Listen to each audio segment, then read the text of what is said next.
Baik, assalamualaikum warahmatullahi wabarakatuh. Waalaikumsalam. Alhamdulillahilladzi arsala rasulahu bil huda wa dinil haqq liyudhhirahu 'alad dini kullih wa kafa billahi shahida. Asyhadu an la ilaha illallah wahdahu la syarikalah wa asyhadu anna Muhammadan abduhu wa rasuluh. Allahumma shalli wa sallim wa barik ala nabiyyina Muhammad wa ala alihi wa sahbihi ajma'in, amma ba'd. Alhamdulillah kita dapat lanjutkan kembali kajian kita. Mudah-mudahan hadis-hadis dan ayat-ayat Al-Quran yang akan kita kaji banyak membawa manfaat buat kita sekalian. Amin ya rabbal alamin. Kita lanjutkan bab ke-9 dari Kitabun Nikah. Hadisnya nomor 897. Bismillahirrahmanirrahim. Babu tazwijil abi as-saghirah. Bab tentang bapak menikahkan anak gadis yang masih kecil. Bapak menikahkan anak gadis yang masih kecil. Ini kalau di luar Jawa saya namanya apa? Kawin gantung. Kan masih kecil sudah dinikahkan. Ya, ada juga di beberapa daerah kawin gantung. Nah, hadisnya haditsu Aisyah radhiyallahu anha. Hadis yang berasal dari Aisyah radhiyallahu anha. Qalat, dia katakan, tazawwajanin nabiyyu sallallahu alaihi wasallam. Nabi sallallahu alaihi wasallam telah menikahiku, wa ana bintu sitti sinin, sedangkan aku anak perempuan yang berumur 6 tahun. Jadi Aisyah dinikah oleh Rasul itu umur 6 tahun, tapi belum diapa-apain, udah tetap tinggal sama bapaknya. Faqadimnal Madinah, lalu kami datang ke Madinah. Berarti nikahnya di Makkah. Fanaz Banil Harith ibnil Khazraj, lalu kami singgah di tengah-tengah Banil Harith bin Khazraj. Fabu'iktu fatamarraqa sya'ri.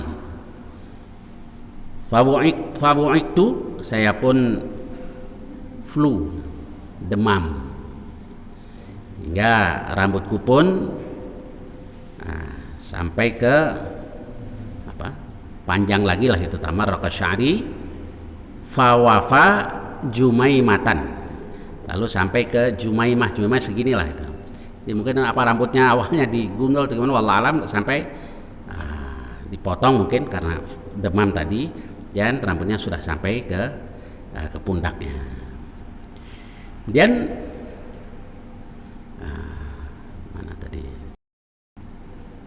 Fa'atatni ummu Ruman, lalu datanglah kepadaku ibuku, yaitu Ummu Ruman. Wa inni lafi arjuhatin ma'a sawahibili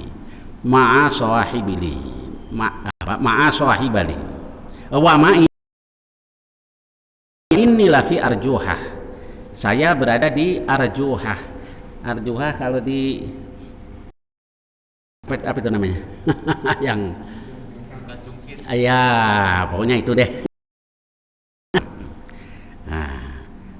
Wa ma'iya sawahibuli, dan bersamaku sahabat-sahabatku, sahabat-sahabat perempuan. Sawahib jamak dari sahibah. Fasarakhat bi, lalu ibuku meneriakiku. Fa'ataituha, aku pun mendatanginya. La adri ma turidu bi, saya tidak tahu apa yang dia inginkan terhadap diriku.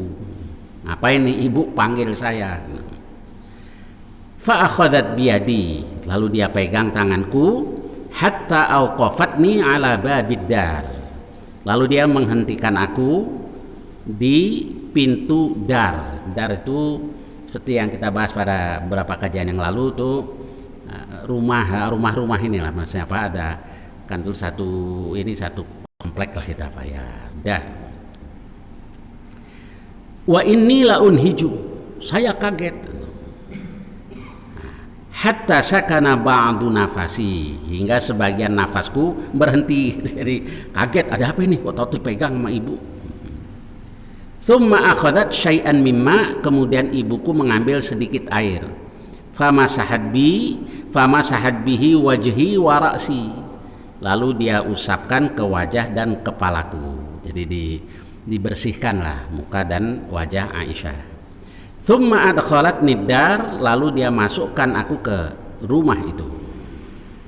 Fa idza niswatun minal ansar, tiba-tiba ada perempuan-perempuan dari kaum fil bait di rumah itu. Fakulna, lalu mereka katakan alal khair wal barakah. Jadi mereka mengucapkan selamat lah gitu, alal khair wal barakah, mudah-mudahan mendapat kebaikan dan keberkahan. Wa ala khairi ta'ir, dan mudah-mudahan berada di atas nasib yang gitu. Ta'ir nasib. Dan fa aslamatni ilaihin, lalu ibuku menyerahkan aku kepada perempuan-perempuan tadi. Untuk apa?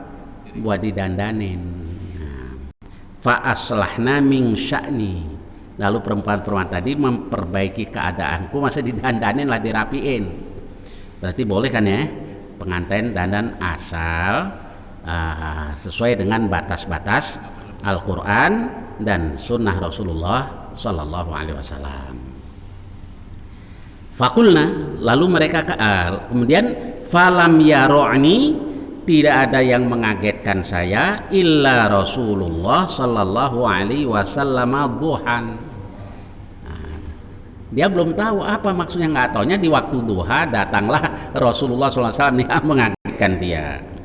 Fa aslamatni ilaih, lalu ibuku menyerahkan aku kepada Rasul. Wa ana yauma idzin bintu tis'i sinin, padahal aku pada waktu itu berumur, anak perempuan yang berumur 9 tahun. Nah, sekarang kita bahas apa hadis tadi. Ada juga yang katakan Rasulullah itu pedofil dan seterusnya, masya Allah. Nah,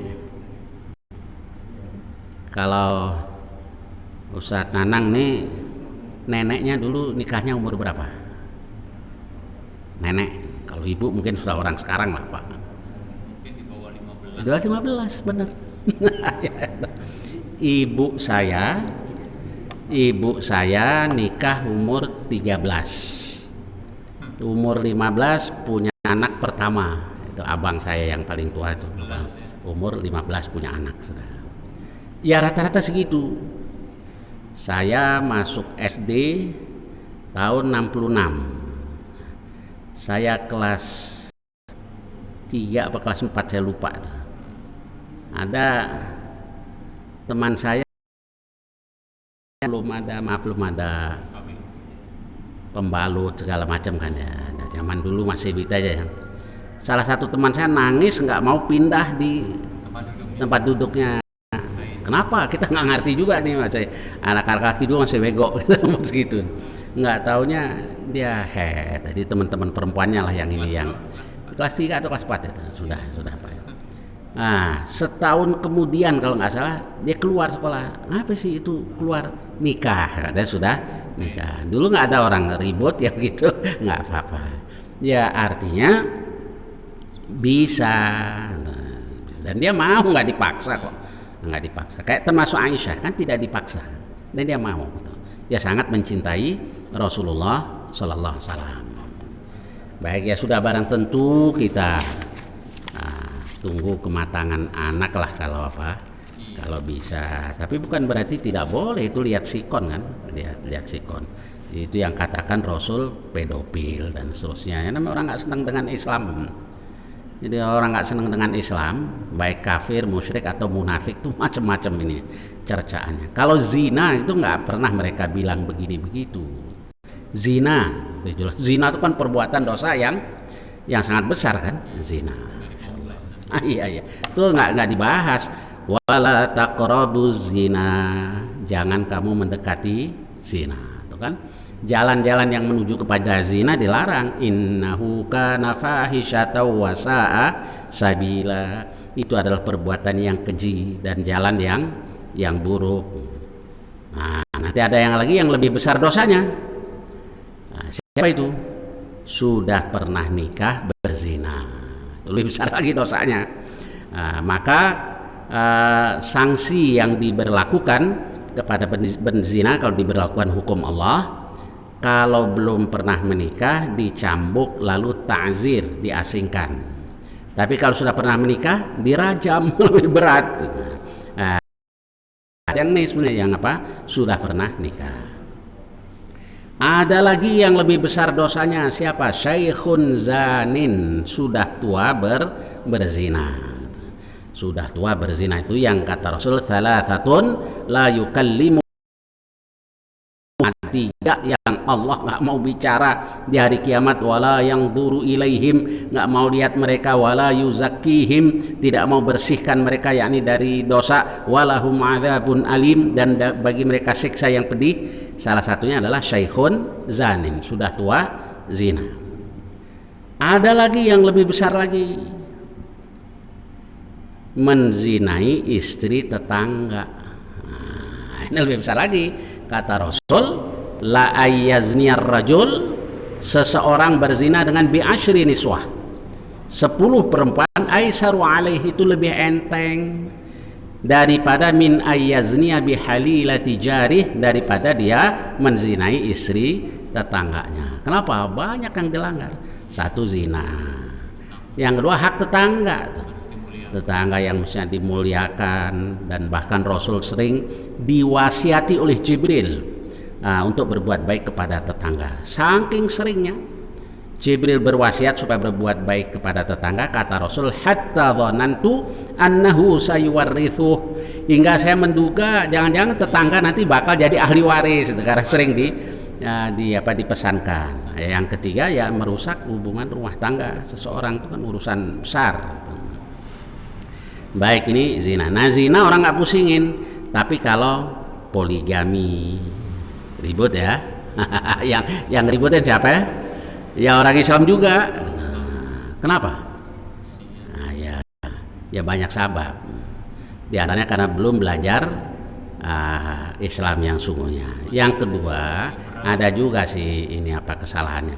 Banyak juga di antara kita poligami tapi tidak mematuhi aturan syariah.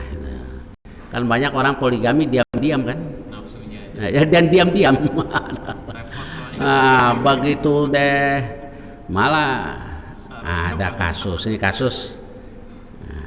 ini apa nih, saya agak ini dikit ya, tapi banyak ternyata kayak begini. Dibilang nggak bisa sama istri yang pertama, nggak bisa tahiyat kalau sama istri pertama. Dia nggak tahu istrinya kalau suaminya kawin lagi. Dan bahkan saya sampaikan, ya sudah berusaha berobat, lalu diruqyah ya, dan seterusnya lah.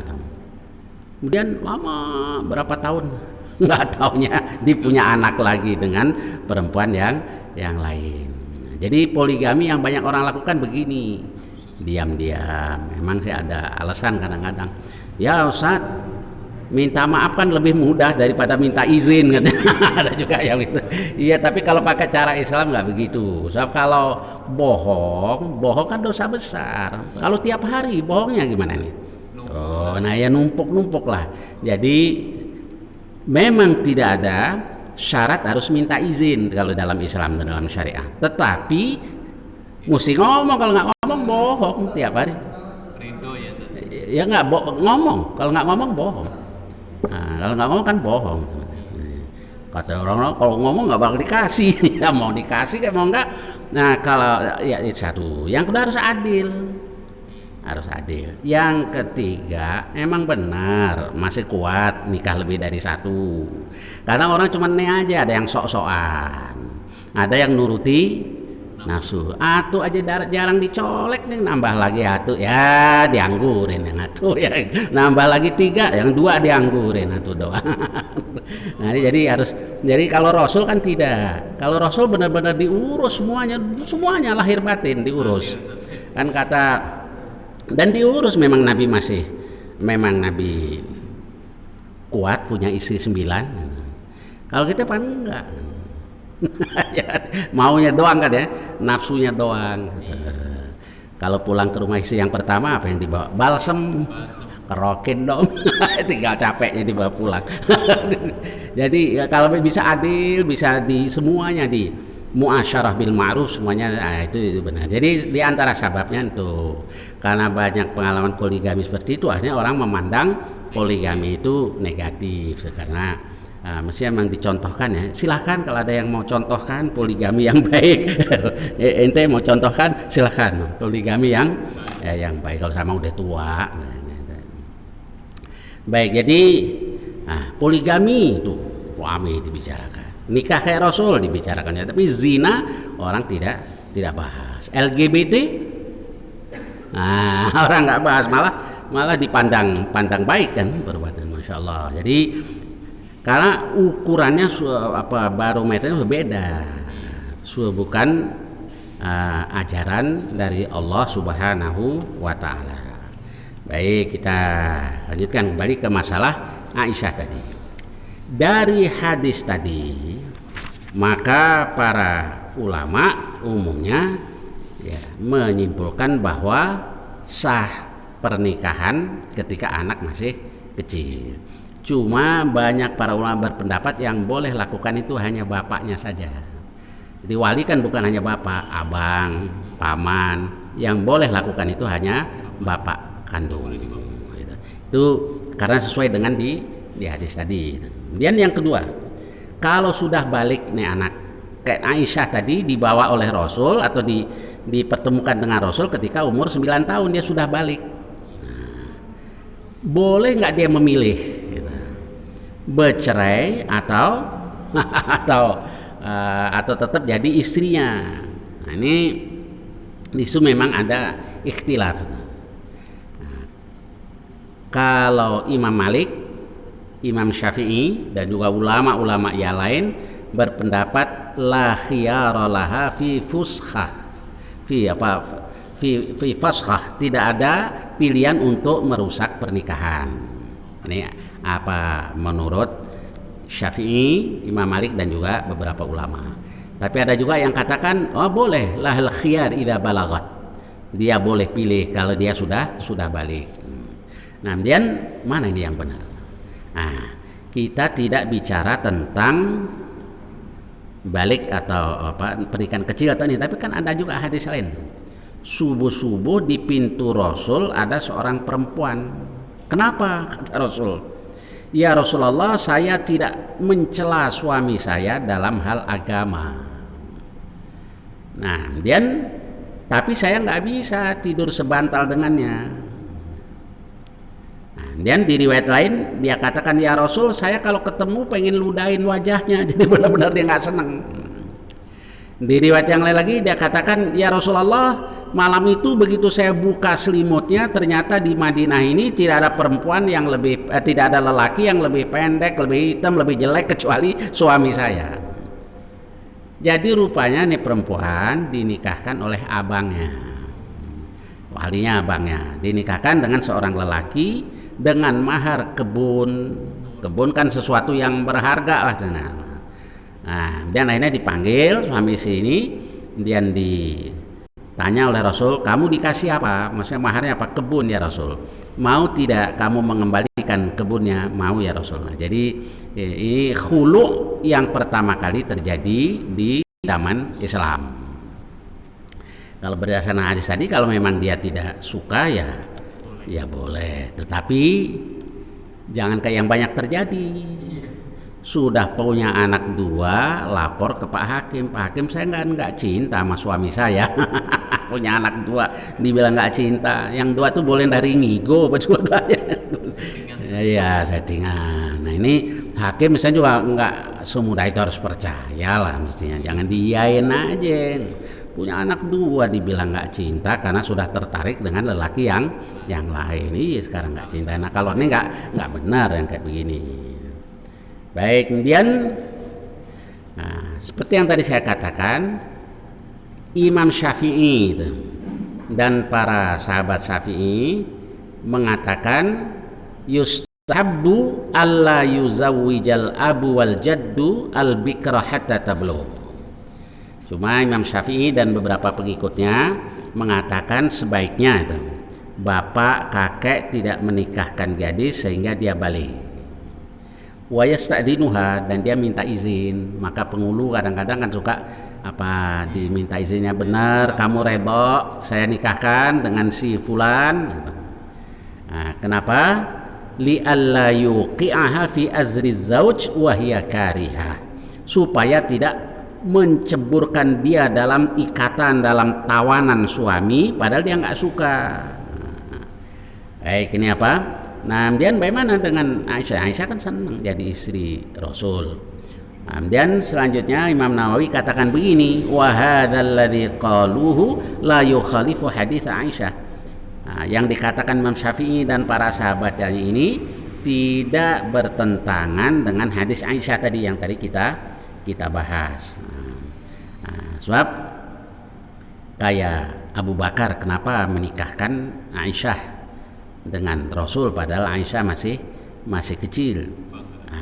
Ya sekarang dia takut ini mungkin apa? Ya siapa yang tidak suka anaknya, saudaranya dinikah oleh manusia yang paling mulia yaitu Rasulullah Shallallahu Alaihi Wasallam.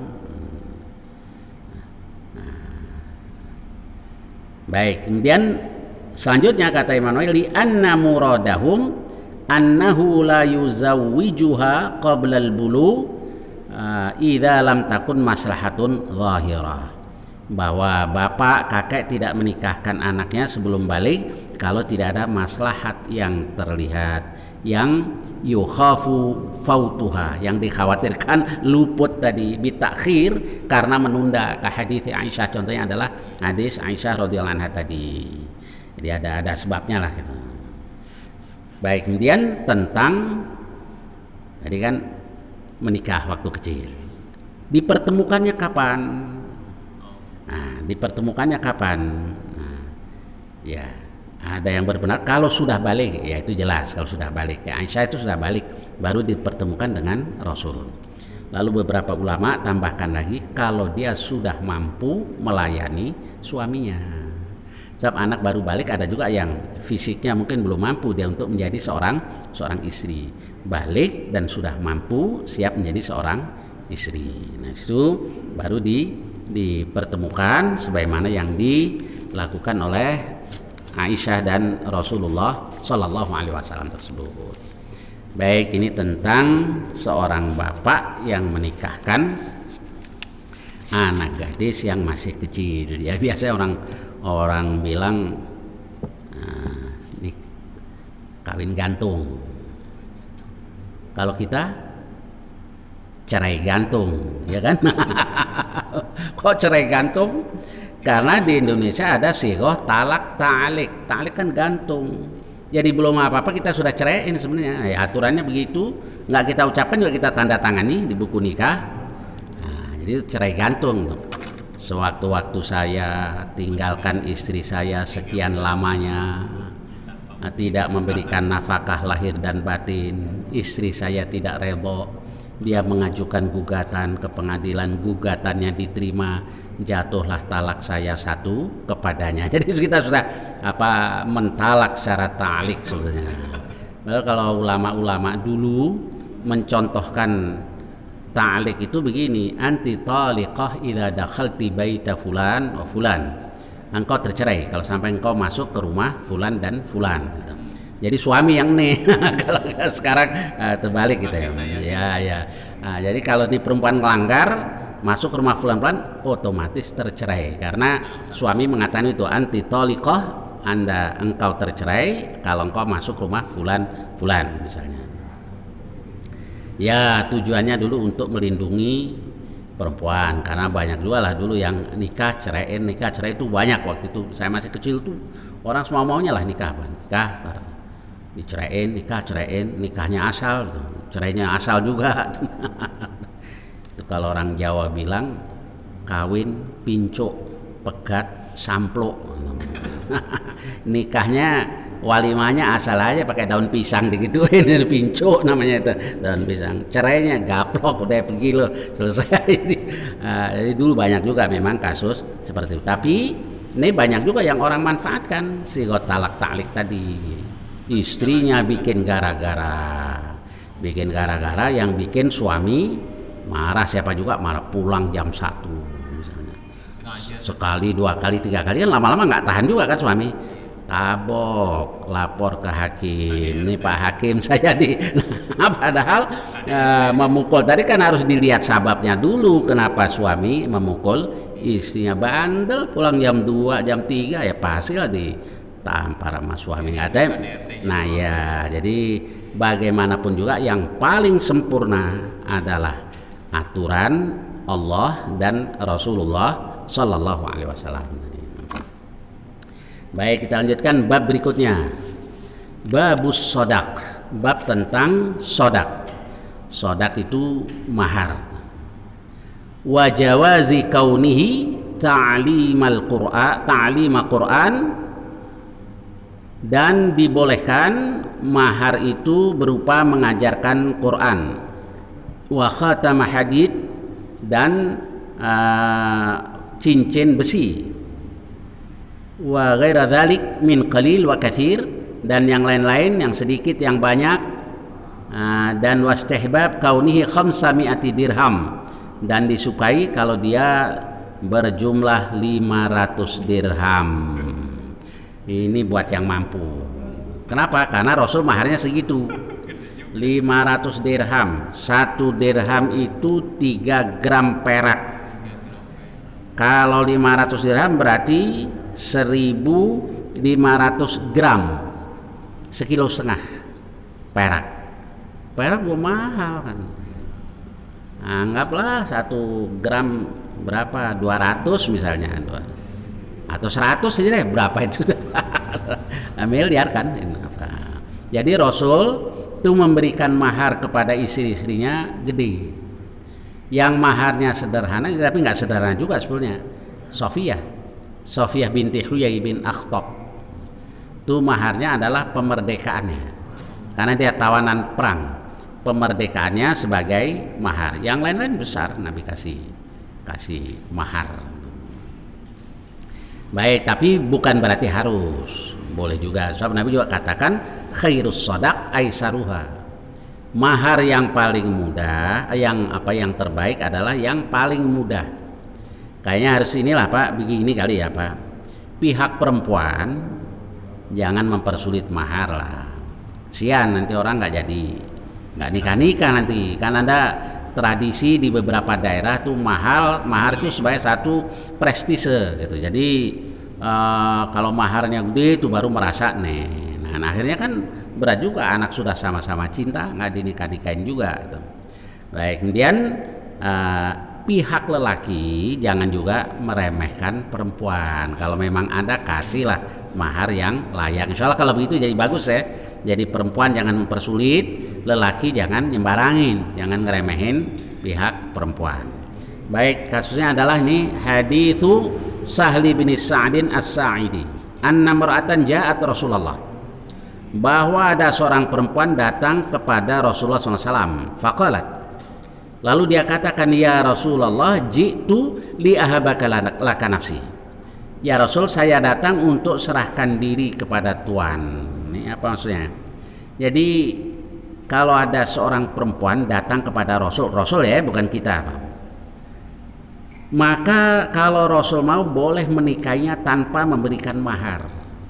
Kalau Rasul mau, itu seperti yang ada di surah Al-Ahzab tuh ayat 50. Yang dihalalkan Rasul diantaranya a'udzubillahi minasyaitonirrajim wa imra'atan mu'minah, dan seorang perempuan yang mukminah in wahabat nafsaha lin nabi, kalau dia menyerahkan dirinya kepada Nabi, in aradan nabiyyu ayyastankihaha, kalau Nabi ingin menikahinya khalisatan laka min dunil mukminin, dan seterusnya. Jadi perempuan kayak begini kalau Nabi mau, boleh Nabi menikahinya tanpa memberikan mahar. Saya datang untuk serahkan diri saya. Fanadhara ilaiha Rasulullah, lalu Rasulullah melihatnya. Fasa'adan nadhara ilaiha wa sawwabah. Nabi angkat penglihatannya, Nabi tundukkan, maksudnya diperhatikan dari atas ke bawah. Nabi seneng nggak sama orang tuh. Kemudian thumma ta'ta'a ra'sah, kemudian Nabi tundukkan kepalanya. Maksudnya Nabi tundukkan kepalanya berarti Nabi tidak mau. Apa pelajaran yang dapat kita ambil? Nabi nolaknya dengan cara yang halus. Kadang-kadang ada juga karena terlalu cinta ditolak dengan cara halus, dia nggak ngerti juga. Jadi ada beberapa kasus itu. Ustaz, saya udah lamar, mau nggak dia?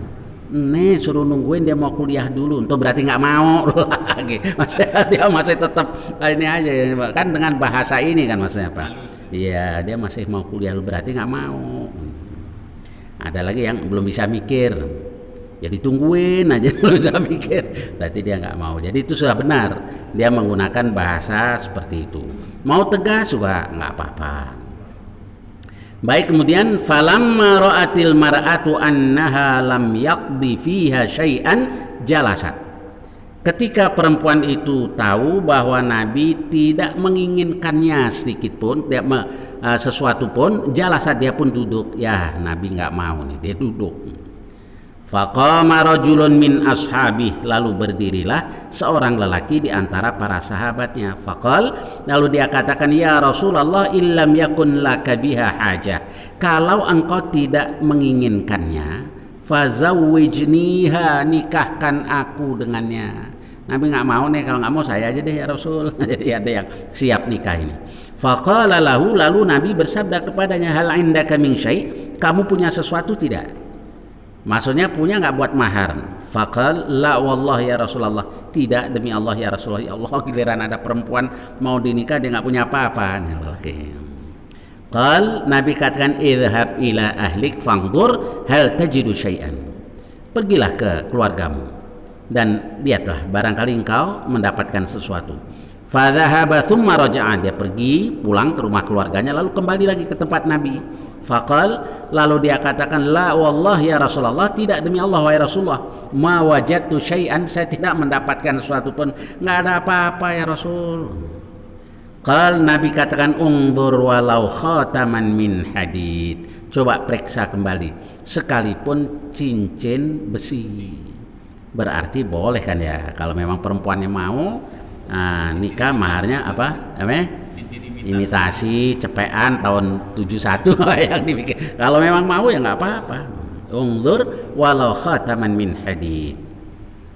Fadhahaba thumma raja'a faqal, dia pergi yakni ke rumah, balik lagi ke tempat Nabi, lalu dia katakan, la wallah ya Rasulullah, walau khataman min hadid, tidak wahai Rasul, sekalipun hanya cincin besi, nggak punya juga. Walakin hadza izari, tapi ini yang saya punya kain saya, kain yang dipakai, kain satu-satunya yang dia punya itu. Qala Sahlun, Sahal yang meriwayatkan hadis ini, Sahal bin Sa'ad As-Sa'idi, katakan, malahu rida, dia tidak punya selendang, yang dia punya itu saja. Kalau dulu kan kadang pakai kain terus atas ada batas, ini nggak punya, kain aja. Falaha nisfuh, dia katakan, maka buat dia, buat perempuan tadi separuhnya. Faqala Rasulullah SAW, Rasul katakan, mata tasna'u bi izarik, apa yang kau perbuat dengan kainmu? In labistahu lam yakun alaihi min syai', kalau engkau pakai tidak ada sehelai pun yang dia pakai, tidak ada padanya, maksudnya tidak ada yang dia pakai sedikit pun. Wa in labisatu, kalau perempuan ini yang memakainya, lam yakun alaika syai', tidak ada pakaian dong yang kau pakai. Akhirnya ini lelaki ya lemes juga. Fajalasar rajul, maka duduklah lelaki ini, hatta tala majlisu, hingga lama dia duduk. Nih perempuan menyerahkan diri ke Rasul, Rasul juga nggak mau. Nih lelaki giliran ada perempuan yang mau dinikah, yang nggak punya apa-apa, dia duduk lama. Tsumma qama, kemudian dia berdiri. Fara'ahu Rasulullah SAW muwalliyan, Nabi melihat dia berpaling, yakni pulang, mau pulang nih orang. Fa'amara bi fadu'nya, Nabi perintahkan, lalu dia panggil lagi. Falamma ja'a qala, ketika dia datang Nabi katakan, madza ma'aka minal Qur'an, apa Al-Quran yang ada padamu, maksudnya kamu hafal apa, dari Quran. Dia katakan ma'i suratu kada wa suratu kada wa suratu kada addaha. Ya, bersamaku atau yang saya hafal surah ini, surah itu, terus dia menghitungnya, nenek dia hafal. Nabi bertanya, ataqra'uhunna an dhahri qalbik? Kamu hafal luar kepala? Qala na'am, dia katakan iya. Qal idhab faqad mallaktukaha bima ma'aka minal Qur'an. Pergilah, aku menjadikan dia jadi milikmu dengan mahar Quran yang ada padamu. Ini masih belum jelas juga. Nanti di riwayat lain dijelaskan bahwa Nabi perintahkan dia mengajarkan 20 ayat dari surah Al-Baqarah kepada perempuan tadi. Nah, itu sebagai maharnya. Berarti mahar itu tidak harus berupa emas. Nah, bahasa Arabnya sodak atau mahar atau faridah yang ada di Quran. Kemudian bahasa Indonesianya mas kawin, maksudnya kan dari bahasa Sanskerta ya, mas kawin atau kahwin. Ya, dinamakan mas kawin karena dulu umumnya mahar itu berupa emas, tetapi tidak berarti harus selalu emas. Apa saja boleh, yang penting sama-sama redha. Kayak tadi ada seorang perempuan dinikahi, suaminya maharnya kebun, boleh. Lalu ada juga mitos salah kaprah di masyarakat kita. Kalau nikah maharnya jangan seperangkat alat sholat, berat, mesti ngajarin sholat. Nah, ini gimana nih yang benar? Boleh, apa saja boleh. Nah, kalau mengajarkan sholat memang sudah jadi kewajiban suami. Mau maharnya sawah, maharnya kebun, maharnya apapun, tetap saja suami wajib mengajarkan sholat kalau istrinya belum bisa sholat. Sebab ya ayyuhalladzina amanu qu anfusakum wa ahlikum nara. Wahai orang-orang yang beriman, qu anfusakum wa ahlikum nara.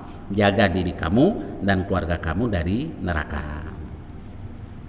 Baik, jadi mahar apa saja, yang penting sama-sama redha. Baik, kemudian saya tambahkan satu hadis lagi, haditsu Anasin radhiyallahu an. Anna Nabiyya sallallahu alaihi wasallam ra'a ala Abdurrahman ibni Aufin athara sufrah. Qal ma hadha? Qal inni tazawwajtu imra'atan ala wazni nawatin min dhahab. Qal barakallahu lak aulim walau bisyah. Bahwa Nabi Shallallahu Alaihi Wasallam melihat athara sufrah, bekas warna kuning, jadi di bajunya. Apa ini? Nah, di antara para ulama yang katakan mungkin za'faron, nggak sengaja dia kena za'faron dari istrinya. Jadi namanya pengantin baru, itu biasanya pakai wewangian, maka ada bekas kuning di bajunya. Nah, kemudian ditanya oleh Rasul, apa ini kok ada warna kuning? Saya sudah menikah ya Rasul dengan seorang perempuan ya seberat nawah min zahab. Nawah itu salah satu ukuran berat yang ada di waktu itu. Ya, ada yang katakan itu 5 dirham. Tapi kalau dirham itu perak, tapi aja katakan 5 dirham emas dan seterusnya. Wallahu alam, dan juga nawah itu nama biji-bijian kayak biji korma dan seterusnya. Wallahu alam, pokoknya Abdurrahman bin Auf ini menikah dengan mahar emas. Kemudian yang kedua, Nabi doakan, barakallahu lak, semoga Allah memberkahi engkau. Lalu Nabi katakan aulim walau bisa, adakan walimah sekalipun hanya seekor kambing. Ada yang berpendapat ya setidak-tidaknya seekor kambing, tapi sudah nggak begitu pendapat yang lebih bisa kita terima. Maksudnya kambing kan dulu murah kan, maksudnya walimah itu wajib sekalipun mampunya hanya seekor kambing gitu. Aulim, adakan walimah walau bisa. Dan di antara hikmah dari walimah itu untuk umumkan kepada manusia bahwa si fulana sudah jadi istri dari si fulan. Itu hikmahnya, itu hikmah jadi walimah itu wajib. Maka nggak ada nikah ngumpet-ngumpet tuh nggak ada. Di masyarakat kan ada sirri resmi itu kan ya.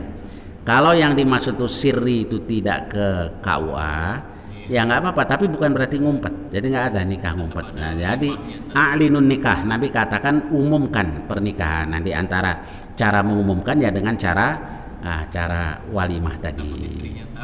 Nanti dia masalahnya tuh. Baik, saya kira hadisnya sampai dengan hadis ini. Insyaallah yang akan datang nanti kita lanjutkan hadis-hadis berikutnya. Barangkali ada pertanyaan-pertanyaan tentang hadis-hadis yang kita bahas tadi atau lainnya yang saya bisa silakan. Tafadhalu. Tadi tentang dosa zina itu. Jadi ya. apa namanya? Kan nggak langsung dihukum di dunia ini. Nah, apakah kemudian nanti akan di akhirat? Nah, ini kalau kita lihat hadis-hadis, kalau sudah diberlakukan hukuman di dunia, di akhirat bebas. Tapi kalau tidak, ya terserah Allah. Fayaghfiru liman yasha wa yu'adzibu man yasha. Allah ampuni siapa saja yang Allah kehendaki, Allah siksa siapa saja yang Ia kehendaki. Nah, karena kita tinggal di negara yang tidak diberlakukan hukum Islam, ya yang terlanjur lakukan itu ya taubat yang sungguh-sungguh, taubat kepada Allah, taubatan nasuha. Cuma bedanya itu, kalau diberlakukan hukum had tadi itu sudah jelas, terbebas. Kalau belum, wallahualam ya bisa diampuni, bisa juga diazab nanti di akhirat. Terus tentang yang nikahnya Aisyah itu, apakah di masa zaman Rasulullah itu pernikahan dengan usia di bawah ini ada juga? Nggak, yang saya tahu itu aja yang saya tahu. Nggak tahu kalau mungkin ada di hadis yang lain. Dan sebetulnya ada hikmah yang lain ya Pak, bahwa Rasul itu suami yang terbaik gitu. Siapapun istrinya gitu. Istrinya kayak Khadijah sudah tua, lebih tua dari beliau jadi suami yang baik. Ada lagi istrinya tua juga, Saudah binti Zam'ah. Setelah menikah dengan Khadijah meninggal, yang pertama-tama dinikahi Rasul itu adalah Saudah binti Zam'ah. Itu sudah tua. Saudah itu sudah tua. Nah, Nabi bisa jadi suami yang baik. Punya istri yang masih belia, Nabi juga bisa jadi istri yang baik. Ini satu. Yang kedua, hikmahnya. Ketika Rasulullah SAW masih dalam keadaan lemah, jadi di awal Islam, Rasul punya istri yang berwibawa dan bisa melindungi Rasul, yaitu Khadijah, dan lebih tua. Dan Nabi punya istri yang paling muda, yaitu Aisyah radhiyallahu anha, yang paling cerdas. Dan yang menjadi narasumber orang belajar hadis, belajar tentang Islam, di antaranya istri Rasul yang waktu itu masih muda. Karena yang lain sudah meninggal, dia masih hidup. Nah, yaitu di antaranya Aisyah radhiyallahu anha. Kalau sahabat-sahabat lain kayak Ibnu Abbas kan masih muda juga. Dan yang paling cerdas, dan dia kayak saya contoh bahwa Aisyah itu cerdas nih. Pernah dia latih keponakannya diskusi. Siapa keponakannya? Urwah. Urwah itu ponakannya, anak dari Asma. Wahai anakku, bagaimana pendapatmu tentang innas safa wal marwata min sya'airillah, faman hajjal baita aw i'tamar fala junaha alaihi ayat tawafa bihima. Kata Urwah, berarti yang tawaf nggak dosa. Bi'sa ma qulta, jelek sekali pendapatmu. Kalau nggak dosa orang yang tawaf, ya nggak tawaf juga nggak dosa dong. Katanya. Jadi pintar cara ini ya, kemudian lalu dijelaskan oleh Aisyah, itu dulu sababun nuzulnya begini. Jadi memang cerdas, Aisyah cerdas. Jadi semuanya ada ininya lah, ada hikmah di balik itu.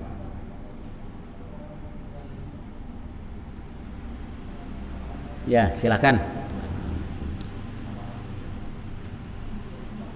Kalau status mahar sendiri dalam Islam kan ada yang apa namanya, mahar itu kan nebus ya. Nah, maksudnya dalam Islam itu mahar itu seperti apa ini? Mahar tuh wajib saja, wajib suami wajib memberikan kepada istri sebagai mahar. Nah, Berarti hak istri saja. hak istri. Dan kalau mahar belum ditentukan, belum boleh digauli istrinya. Tapi kalau sudah ditentukan, boleh meski belum bayar. Ya, misalnya dengan mahar 10 gram emas tempo 1 bulan misalnya. Nah, ini boleh tapi dan sudah boleh dijual, tapi harus kasih kalau sudah punya. Itu apa? Maka di Quran ada min qabli an tafridu lahunna fariidah, gitu kan ya. Sebelum kamu tentukan mahar untuk mereka. Nah, bagaimana kalau mahar sudah ditentukan, belum diapa-apain bercerai? Nah, di Quran kan fanis wuma faratum, separuh dari apa yang telah kamu tentukan.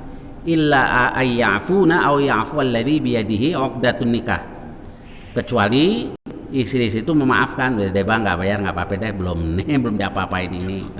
Atau alladhi biyadihi 'uqdatun nikah, itu memaafkan siapa yang di tangannya ada ikatan pernikahan. Sebagian mufasir artikan wali, tapi ada juga yang artikan suami, kecuali kalau dia memaafkan. Jadi maksudnya begini, kalau sudah ditentukan mahar, belum dikasih tapi maharnya dan belum diapa-apain lalu bercerai, mau penuh boleh, dibayar separuh juga boleh, tidak dibayar juga nggak apa-apa kalau istri itu redha. Baik, saya kira sampai di sini, mudah-mudahan banyak manfaatnya. Wassallallahu ala nabiyyina Mustafa Muhammad wa ala alihi wa sahbihi wasallam. Walhamdulillahi rabbil alamin. Assalamualaikum warahmatullahi wabarakatuh.